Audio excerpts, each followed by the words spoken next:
then you integrate. Just follow these steps and you will do great. First you separate and then you integrate. Just follow these steps and you will do great. First you separate and then you integrate. Just follow these steps and you will do great. Tis the season to be serving. When I was solving equations, I was feeling amazing. Greetings, calculus students. Welcome to lesson number 9. This particular lesson is about finding discontinuities from an analytical standpoint. So previously we looked at finding our 3 discontinuities: jump, infinite, removable, basically from a graphical standpoint. In our prior lesson, we looked at finding vertical asymptotes based off not finding vertical asymptotes. We looked at the limit definition of vertical asymptotes, and again, how vertical asymptotes look from a graphical standpoint. So today we're really going to be looking at finding all 3 of these discontinuities really from an analytical standpoint, how to find those particular discontinuities. Prior to getting to that, not necessarily a review, but we're going to look back at some problems in previous assignments that may have caused some difficulties. So we're going to take a look at those particular problems.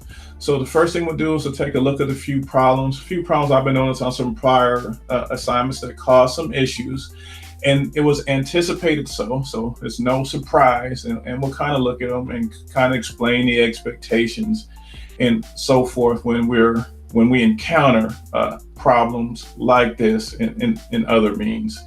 Okay, so let's take a look at some of those problems. Okay, so I've selected 4 problems. They're really 2 pairs of very similar problems that I saw causing the most issues in our prior assignments, and you know, it was expected to do such. Now, some people may make the claim, so we're looking at this problem here. Some people make the claim, well, we never did a problem such as this. Okay, maybe that's true, but we definitely covered the material to be able to do a problem such as this. So some people have a notion that every problem they do, we have to cover a carbon copy of that problem with different numbers. So basically, they're just doing problems that I've already did with different numbers. And that's not how it works. That's like rote memory.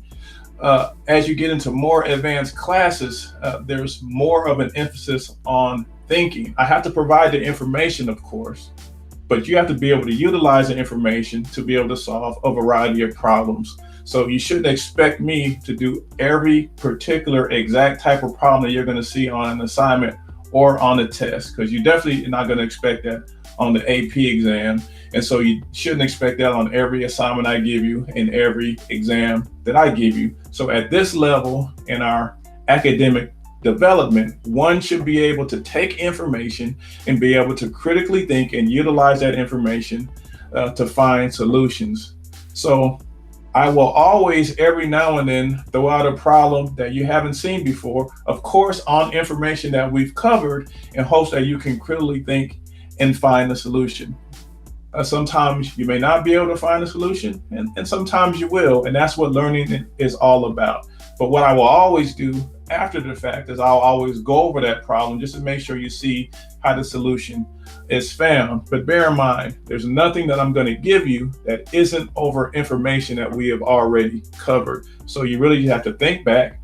That's why it's critically important to study all the information we go over, because again, it's going to be so much information after a while. It's going to be hard to go through if you don't study it. So it's very important to study the information that we cover, and that will guide you to make very good solutions. So let's look at this problem. So I'm going to read the problem. Again, this is a very technical subject, folks, and every word in the sentence means something. And so you don't want to just kind of look through it. You really want to read the question all the way through and digest each word and get all the proper nutrients out of those words. So this problem says if f is a continuous function such that f of -4 equals -9, which of the following statements must be true? Okay, so we have this word continuous.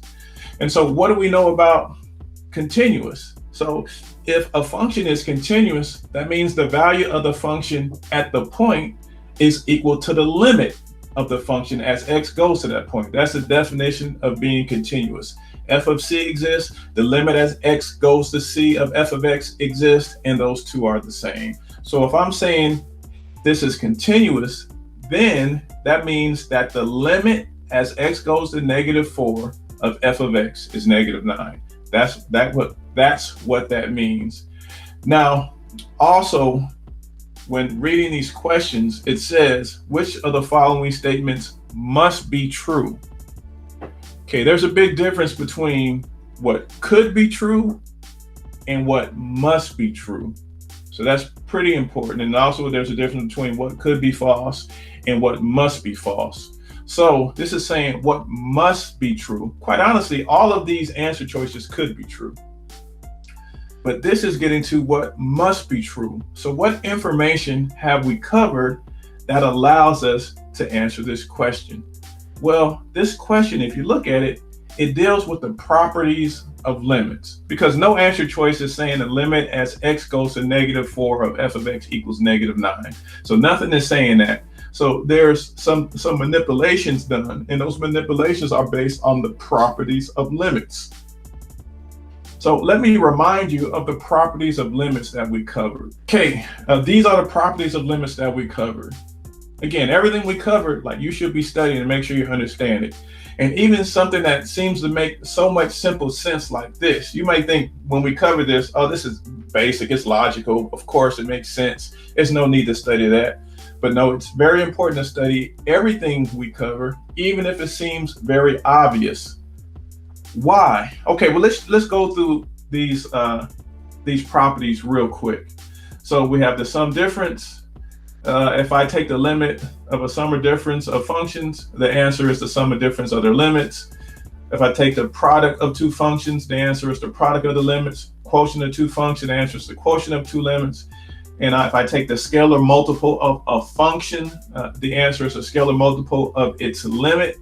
And if I raise a function to a power, the answer is its limit raised to a power. I put a little emphasis on function on a couple of those, because none of these properties, if you look very closely, none of them are dealing with manipulating the x. So this is not a scalar multiple times x. This is a scalar multiple times a function.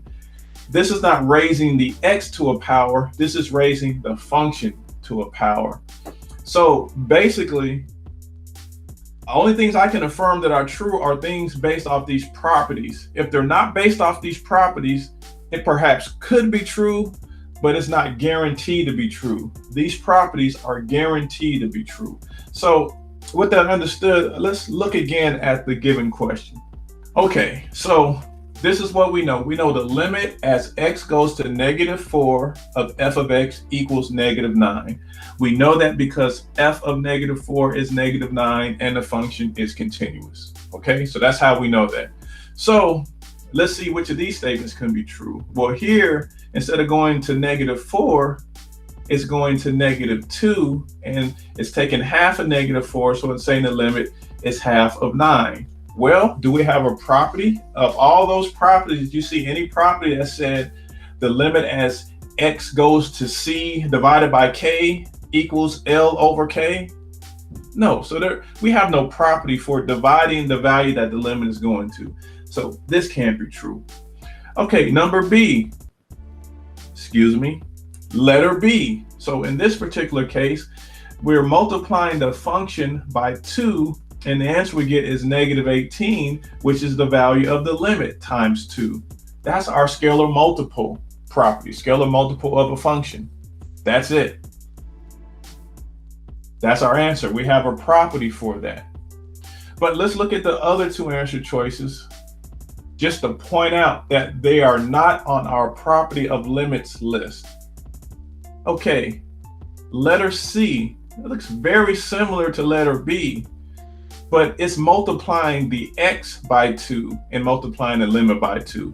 Again, if you look at our properties of limits, the scalar multiple is multiplied by a function, not by x. So that's not true. And if we look at answer choice D, so answer choice D, we're dividing the x by 2, and it's the value of the limit divided by 2. And this, it's like a scalar multiple. The scalar multiple is 1/2, even though it's really dividing, but when you divide, you're really multiplying by the reciprocal of the number. So you can look at this as a scalar multiple as well. And again, we have no property for multiplying the x by a scalar multiple, or if you prefer, dividing the x by some number. And this is not the quotient property of limits, because the quotient property of limits was a quotient of functions, not a quotient of x in some constant. So again, if we understand our limits, this is why it's tremendously important to study. If I understand my properties of limits, then I understand that answer choice B is the only one that represents one of those properties. And all of these do not. Okay, let's look at another problem similar to this. Again, these problems were on your last 2 assignments. And so again, same statement, the function is continuous. You have f of 4 equals 10, which of the following must be true. So if f of 4 is 10, that means that the limit as x goes to 4 of f of x is 10. All right, so that means one of these answer choices is going to represent one of our properties and the rest are not. So before I go through this problem, please look yourself and see if you can determine which one is the correct answer.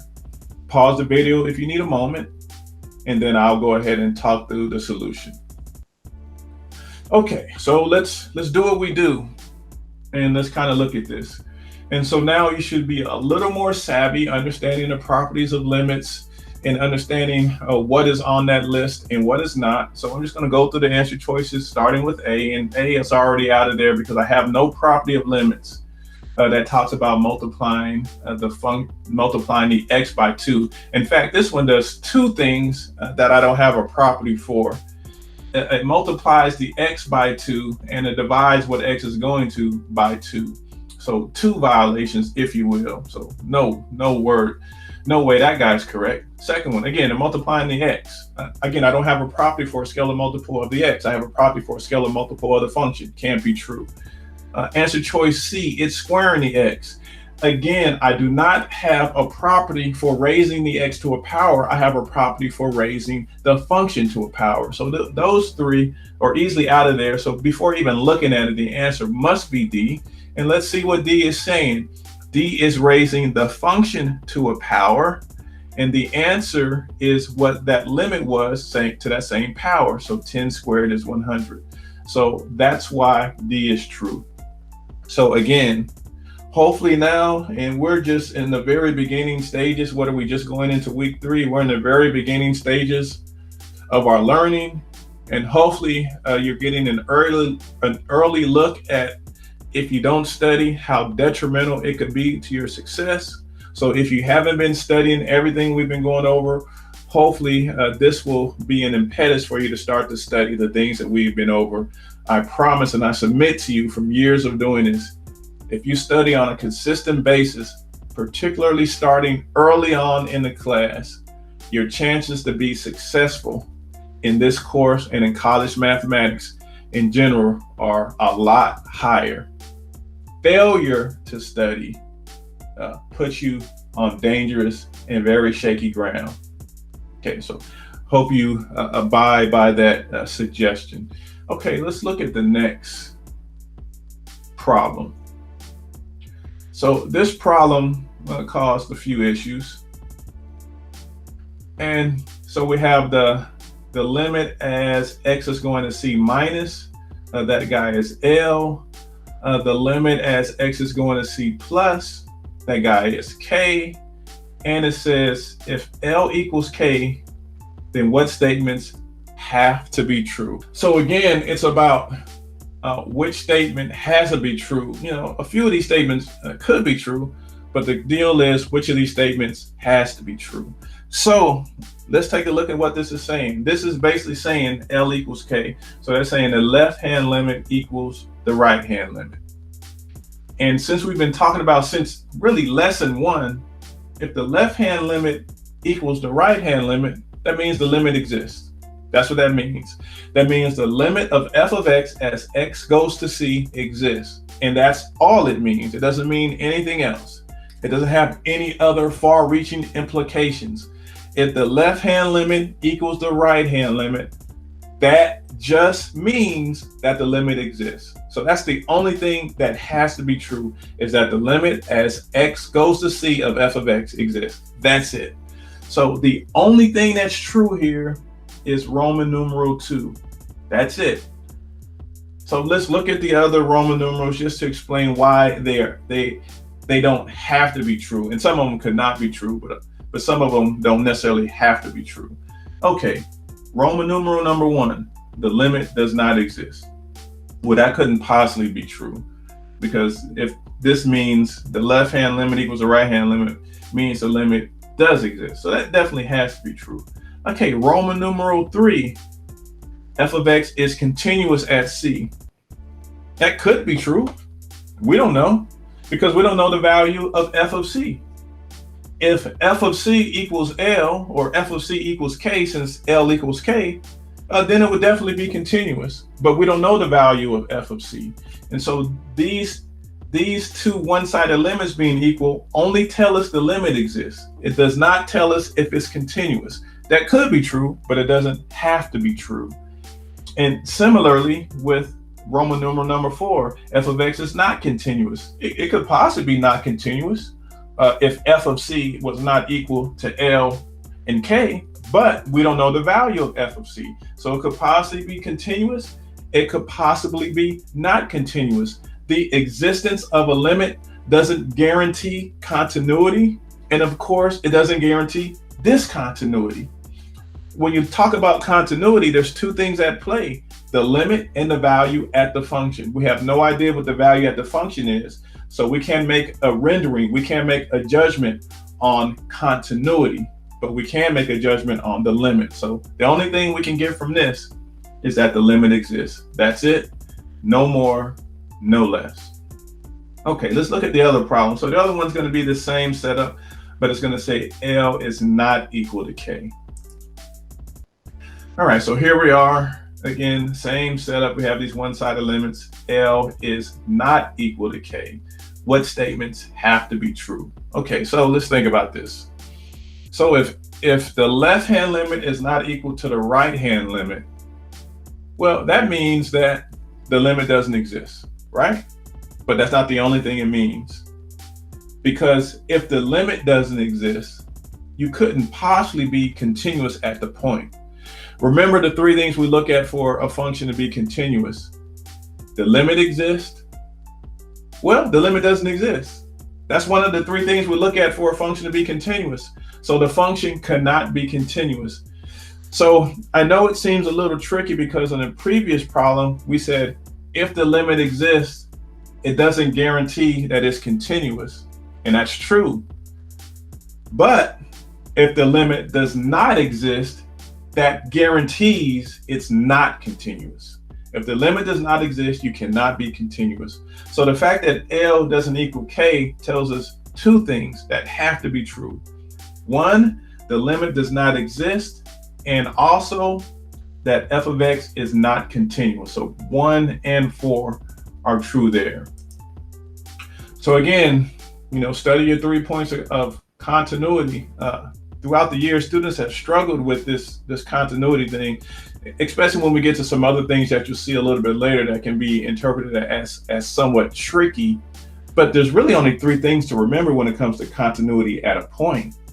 Your limit has to exist, the value of the function at the point must be defined, and they must be equal. That's it. Those 3 things to consider. And it's no more than that. So if you just remember those 3 things, those 3 rules are what go into continuity at a point. You shouldn't have an issue. All right, so that was a look at those particular problems. If you got those problems, if you were able to figure those problems out to a very satisfactory level where you really understood what you were doing prior to me going into this, then you have the right mindset and the right attack right now going forth in this course. If you didn't, that's fine, You're now becoming a little more aware as what's going to be required of you. And as we go further, I think you'll attack problems a little differently. You'll study more and you'll understand what the expectations are. Okay, so let's get to the actual lesson of today, which is discontinuities from an analytical perspective. So I'm first going to look at some rational functions of quotients of polynomials, and I'll look at some piecewise functions if time permits. So that little look back took longer than I was anticipating, but I'll look at some piecewise function if time permits, if it doesn't seem like I've been doing this for too long. But first I'm going to look at some rational functions. And what I'm going to do is I'm going to find the vertical asymptote and the removable discontinuities of these functions. These type of functions won't have a jump discontinuity. We'll rely on a piecewise function for that.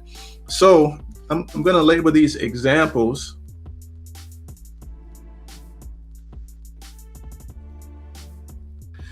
And these are examples. And I'll put what I'm looking for in a problem. So let's take a basic function. So x squared is f of x is x squared plus 7x plus 6 and over x squared plus x minus 30. So the instructions are going to be find any vertical asymptotes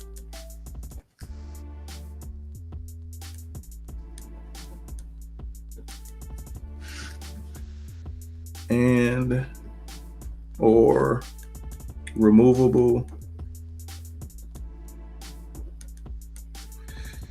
discontinuities. All right.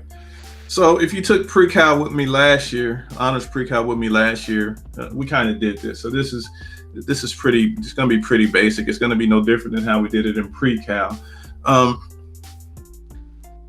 The deal is based on factoring, so you have to be able to factor. If you can't factor, you're going to struggle with a lot of things. And so if you can't factor, let me know somehow, communicate me to some way that you have issues with factoring, and I can do some extra lessons for those that need it on factoring, because factoring is tremendously important. So what I'm going to do is factor, and I'm going to see what I can remove. And what I can remove is going to be a removable discontinuity. What I cannot remove from my denominator, so what I cannot remove from my denominator in the value of x that will make my denominator 0, that cannot be removed, that's going to be a vertical asymptote. And I'll explain like why that occurs. But let me go through the process of finding the answers, and then I'll give an explanation of why this actually happens. Okay, so what I'm going to do is I'm going to factor my numerator. It's x plus 6 times x plus 1. My denominator is x plus 6 times x minus 5. The x plus 6 would cancel. So this guy canceled. So let me just say this. A discontinuity for a rational function makes your denominator 0. That's what it does. That's what invalidates, if you will, a rational function. A rational function of polynomials, I should say. So right now, the way it's set up, there are two values that make my denominator 0 when x is 5 and when x is negative 6. Both those values make my denominator 0. So both those values are discontinuities. Now I'm able to remove, through factoring, I'm able to remove this x plus 6. So such an appropriate term, that means x equals negative 6 is a removable discontinuity. I'm just going to say removable. So this is so beautiful, the way the nomenclature is, where the guy that you can remove is the removable discontinuity. Now, again, this is all based on what makes your denominator zero, because again, your denominator is zero, you're undefined. That's what's causing the discontinuity. So the guy that you can't remove from your denominator, he's there forever. So he's what we call an infinite discontinuity or a vertical asymptote. So the equation x equals 5 is your vertical asymptote. And that's pretty much all there is to it, finding this from a rational function. Factor. Basically, the two values that make your denominator zero are going to be your discontinuities. If it can be removed, it's removable. If it can't, it's a vertical asymptote. It's really that simple. But now I need to explain like why this is the case. So let's take a simpler function to kind of explain this, a simpler function to explain this. So let's say I have a function h of x, which is x squared plus 4x plus 3 over x plus 1. And if I factor this is x plus 3 times x plus 1 over x plus 1, which simplifies to x plus 3. Now, since I removed this x plus 1, based on what we just said, x equals -1 represents the x value of the removable discontinuity. All right.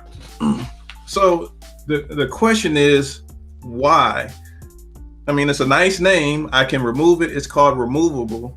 But why? Because we actually know what a removable discontinuity looks like. So here's the deal, and we spoke of this before. This function h and this function x plus 3 are the same at every x value except for when x equals -1. Because when x equals -1 for this function, I get 2. When x equals -1 for this function, it's undefined. But for all other x values, they're exactly the same. So meaning the graph of h of x. So this is the graph of h of x.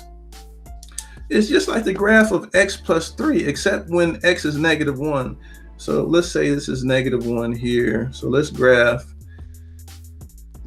x plus 3. So 1, 2, 3. You have that vertical, that y-intercept at +3, and when x is 1, you get 4. So there were 2 points to graph there. And when x is -1, this guy is undefined. But everything else right next to -1, everything else is nice and defined. So you're going to get that removable discontinuity look, that look of a point discontinuity, that look of a hole, when you can remove that term. Because when you can remove that term, what it does is it makes the original function basically the same as the reduced function, except for the one value that you removed. So it's basically a regular function except for at one value that was removed. But that represents a vertical that represents a removable discontinuity. Well, then the other question, of course, would be, well, when it's left there, why does it represent a vertical asymptote? And it's a very beautiful question, and I would like to answer that for you today. So listen again, I want to take just a very simple function to explain this. So let's say f of x is is 3 over x minus 2. Now, so if I went through the process we just did about, determining if it's a vertical asymptote or removable discontinuity, I would try to factor. So here, nothing can be factored, correct? So that means nothing can be removed. So that means that the value that makes my denominator 0, x equals 2, is a vertical asymptote. So x equals 2 is a vertical asymptote. and I am unaware why I keep writing this whole word out versus writing VA like I normally do.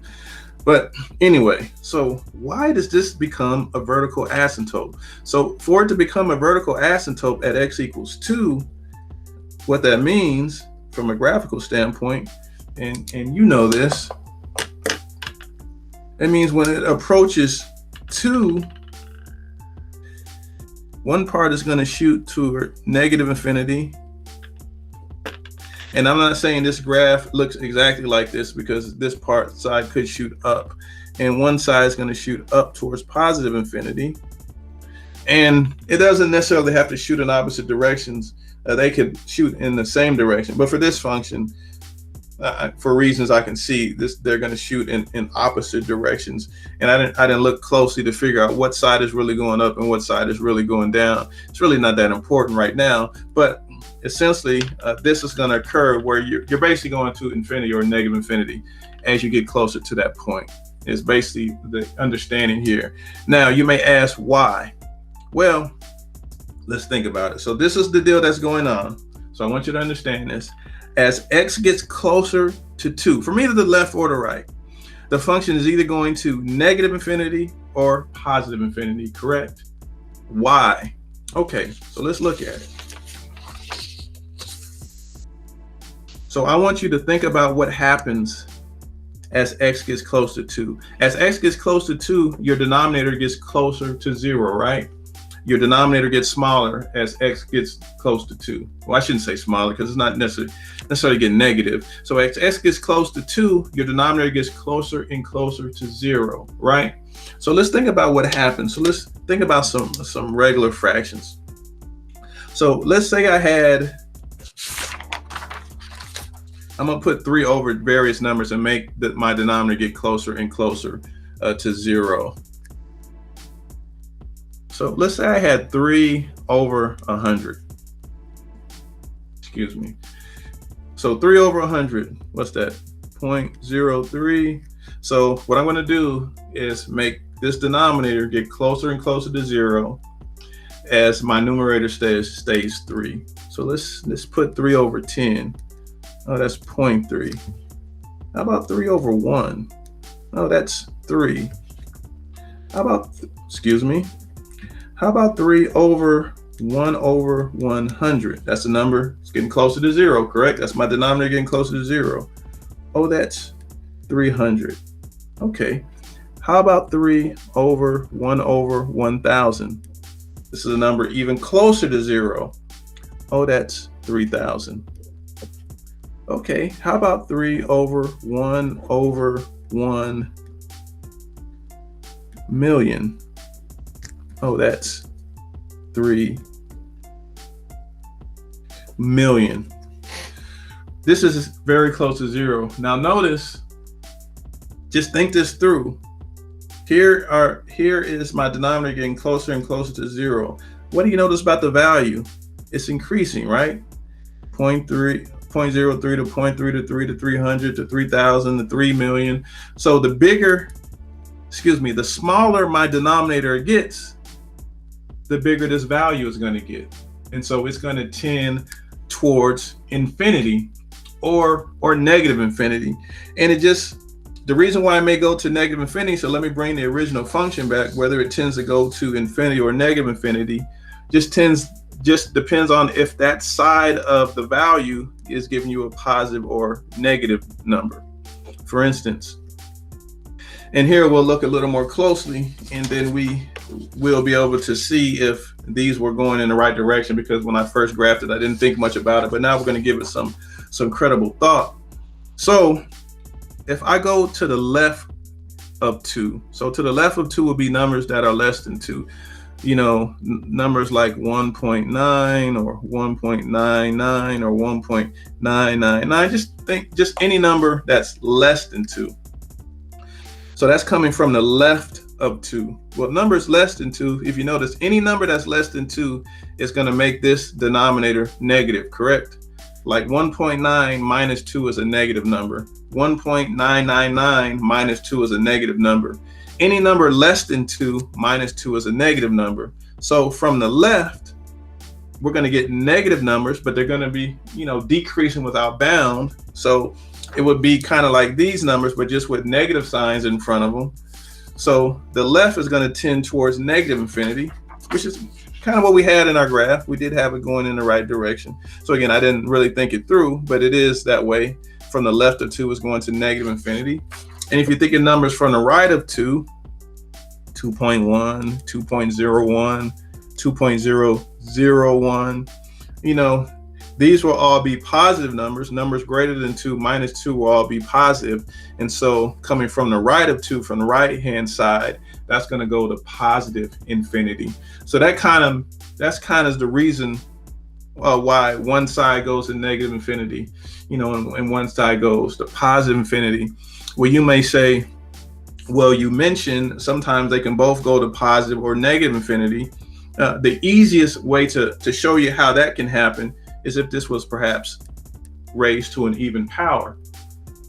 If this is raised to an even power, then both sides are going to go to positive infinity, right? So if the graph looks, something like this, as x approaches 2, they both would shoot upward. And you must say, well, how could they both shoot downward? Well, very easy. Just do that. So now they're both going to shoot downward. So that's kind of how we get those issues of one side going to negative, one side going to positive, both going positive, or both going negative. Okay, let's look at another example of finding vertical asymptotes. So I'm going to look at a couple more examples. I'm already see my time is kind of decreasing, so I'm not going to look at piecewise functions today, and we'll save that for the next lesson. This lesson is went fairly long already, so let's look at an example here of x squared minus 2x plus 1 over x squared plus 10x plus 9. All right, so in this example, excuse me if I keep putting the paper out of the frame. In this example, we're going to try to find the vertical asymptotes and the removable discontinuities. We're going to first factor and see what we can cancel out. So I factor my numerator as x minus 1 times x minus 1. My denominator is x plus 9 times x plus 1. Now, what can I cancel? Absolutely nothing. So even though these are ones, this is a minus 1, this is a plus 1. They don't cancel out. So it has to be exact on top and bottom to cancel out. So nothing cancels out. So I wasn't able to remove anything. So there's no removable discontinuities for this function. No removable. But there are two vertical asymptotes. And those vertical asymptotes are at x equals negative 9 and x equals negative 1. So those are your vertical asymptotes. So if you can't remove anything, you're not going to have a removable discontinuity.